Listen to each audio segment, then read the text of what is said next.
In today's Climate Matters, data analytics company CoreLogic estimates damage could cost property owners up to $47 billion. But what about future property owners? Storm Tracker 4 meteorologist Dana McFarland has more on what exactly consumers are looking for.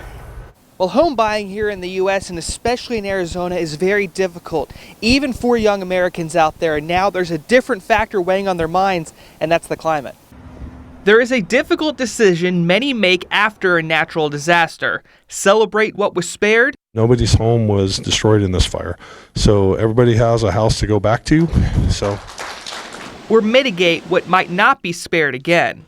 I do not think it is right, ethical, for me as a landlady to rent these spaces. Real estate website Zillow recently surveyed potential home buyers and found climate risk is a bigger factor than ever. 4 out of 5 are now considering climate risk when considering where to buy a home. There's really no part of the country that's spared from some part of climate risk. Climate modeling company First Street partnered with Zillow to help buyers explore individual listings' climate risk data. 5 categories of data show the home's risk over what could be a 15 or 30 years into a mortgage. It's important to understand risk today, but it's just as important to understand what that risk is going to look like in the future.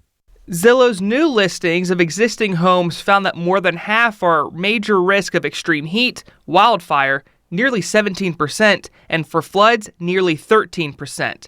Zillow says that data can help homeowners take action. You might want to get, for example, insurance in areas where it's not really required yet because of rising risks, or you might want to mitigate the damage to your properties should such risks come. It's a potential homeowner's new to-do list that may be necessary to feel safe at home. From Midtown, Daniel McFarland, News 4 Tucson.